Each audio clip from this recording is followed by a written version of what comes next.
I became gluten free in 2018. So it's been almost 5 years now, and it's a diet that has worked on me very well. In this video, I will share what I eat on a gluten free diet while living in India. In a previous video, I already shared my story of why I became gluten free. If you haven't watched that, watch that before this video. I'll link it down below and maybe I'll add a card here. In a nutshell, I can eat anything made with wheat, barley, or rye. Those are the grains with a protein called gluten. My body basically reacts to this protein found in wheat, rye, and barley. You might think it's a rare condition or something, but it's very common nowadays. If you experience stomach issues or thyroid issues or any other autoimmune disorders, you might want to try a gluten-free diet and it might give you a better quality of life. Many people I know were advised to follow a gluten-free diet for at least for some time,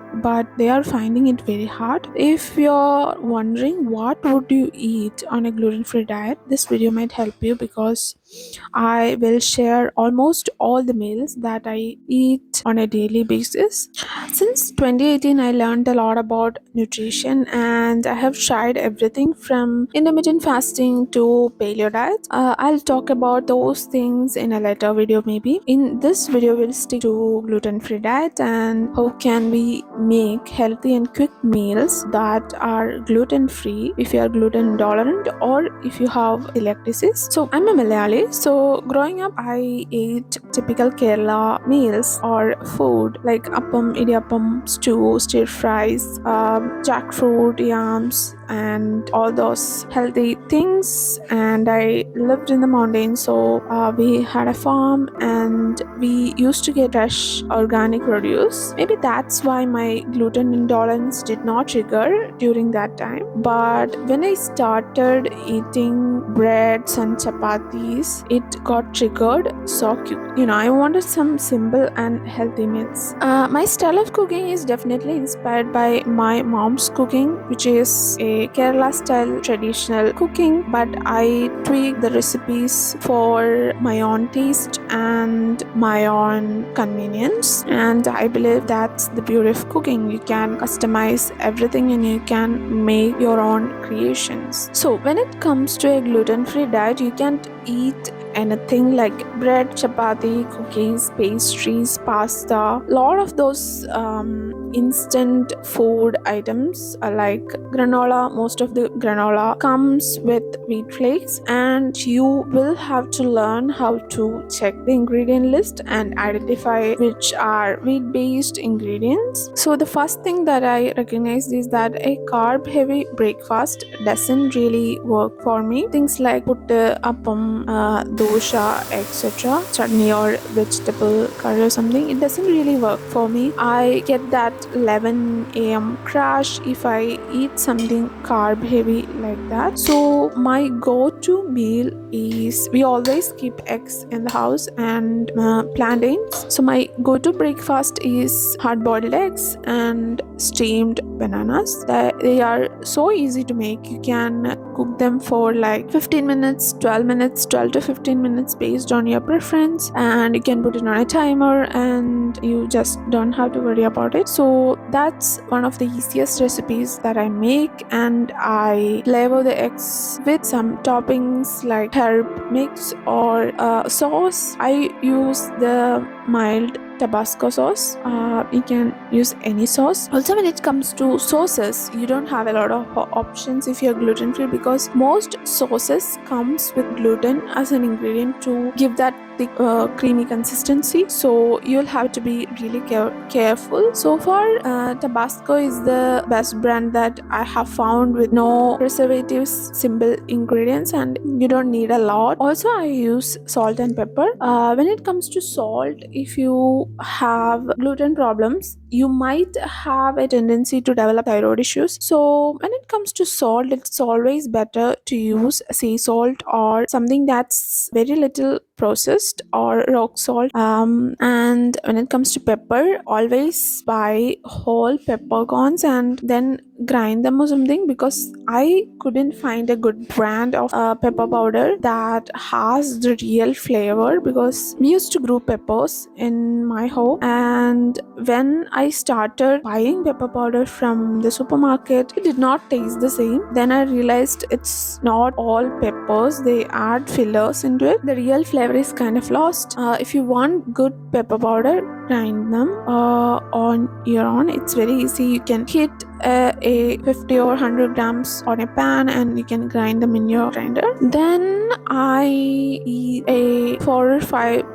soaked and peeled almonds. Why do we have to soak and peel the almonds? Because nuts and legumes and seeds are better digested when they are soaked. If you have a problem with gluten, then you probably have a sensitive stomach, so it's easier for your stomach to digest. Also, it doesn't have something called lectins when it's soaked and peeled. The lectins are some compounds found in legumes and seeds and nuts that disturbs your stomach. So if you can, soak them overnight and peel the outer skin and have them. I also eat oatmeal. When you buy oats, try to buy gluten-free. The oats that are not contaminated with gluten. Most of the instant oats are heavily processed, so I go for rolled oat or steel cut oats. Rolled oats are the best option. I feel like they cook so easily. Steel cut oats take some time, so rolled oats are amazing. I make a lot of different recipes like blended oats, baked oats. Baked oats is one of my favorites, and I top my oatmeal with some kind of fruit, and I always add a boiled egg or scrambled egg with oats or banana or whatever carbohydrate that I'm having. Then when it comes to lunch, I eat my breakfast pretty late usually, so I don't feel a need to have a snack between lunch and breakfast. And so for my lunch, I eat rice. I switch up the rice between white rice, red rice, brown basmati, and so on. So I don't eat the same rice all the time. Also, I eat Kerala style matta rice, but not always. And I make sure to add a portion or a serving of veggies with my rice. Usually they are stir fried with coconut oil and some grated coconut and some onion and chili flakes, which is a Kerala style stir fry. Then I go-to meal is that I would add a tawa fried, shallow fried, definitely tawa fried fish or grilled fish, or a portion of grilled chicken or chicken curry or something like that. I never deep fry anything, and the oil I use is always coconut oil. Coconut oil is stable in very high temperatures, and if you are facing stomach problems and health problems, you can try avoiding the vegetable oils like sunflower, canola, all those things. They are not actually good for you. They are very heavily processed and they might make your stomach even more sensitive, so I don't use vegetable oils anymore. The problem is that when you go to restaurants, it's really difficult to avoid vegetable oils because most restaurants cook everything in vegetable oils. When I go out and eat, what I do is I take some omega-3 supplements so that the oxidative stress is kind of balanced. Then if it's a sunny summer day, I prefer a really hearty salad with some leaves. I add carrots, I add cucumber, I add something heavy like boiled peas, soaked and boiled obviously. For dressing, I use some kind of nut butter like peanut butter or tahini with some salt and pepper and extra virgin olive oil to make a dressing. That's my go-to salad, but I don't eat salads so often.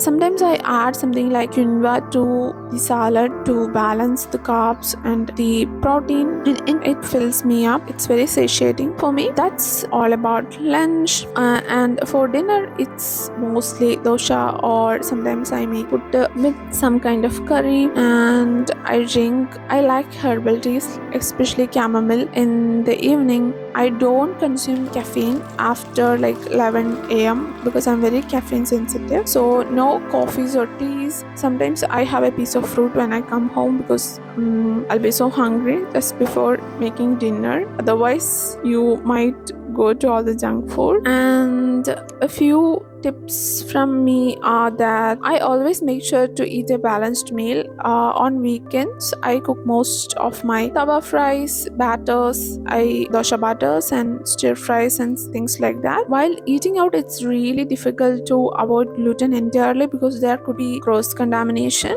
While eating out, I stick to some kind of rice-based dish. It's almost impossible to avoid cross contamination and with gluten and vegetable oils when you eat from restaurants around here. So basically what I eat a lot of eggs, chicken and fish, bananas, almost all the vegetables, legumes, sweet potatoes. Sometimes I do this grain-free diet for like a week or so, and it's really good for your health.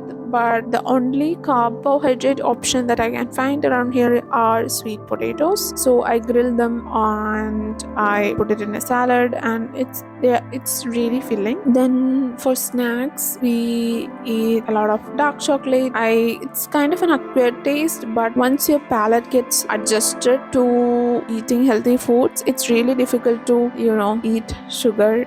For beverage, I drink plain black coffee in the morning and sometimes green tea and herbal teas. I also eat yogurt as a side on most days because I'm not lactose intolerant, but I get skin problems if I drink whole milk, and I can feel it in my stomach that it's not really create some kind of chaos in my stomach. So I don't drink milk as it is, but I sometimes eat a spoon of yogurt with my meals. Yeah, that's basically what I eat since I became gluten free. So the number one tip is that I go for whole foods like vegetables, and I learned some ways to cook them in a way that I like and in a way that they don't lose their nutrition. For example, if you fry your vegetables till them turn black, then there is no point. And go same with the protein. If you fry your fish till it becomes like a rock, it's good for nothing. So the cookware I use, I mostly go for like good quality, high quality stainless steel cookware these days. I have one non-stick pan which is a tawa because sometimes you need non-stick for a busy situation. Otherwise, I use a fry pan which good quality stainless steel is very expensive, but it will last you for a long time when compared to non-stick. So, and it won't cause you any health problems. For example, if you scratch, the coating on a non-stick may not be suitable for cooking anymore, but you don't have that kind of problems with stainless steel. Make sure to buy the good quality ones. And you can use it for a long time. Also, when it comes to vegetables and fruits,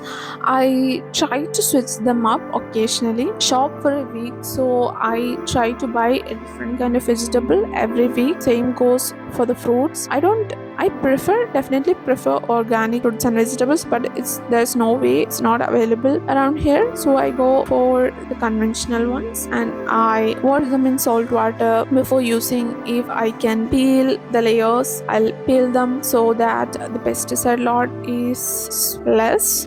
Also, I use vegetables with dark colors like the purple cabbage. If I can get my hands on it, I'll use it. The purple cabbage, the black chickpeas, things like that. They are filled with antioxidants.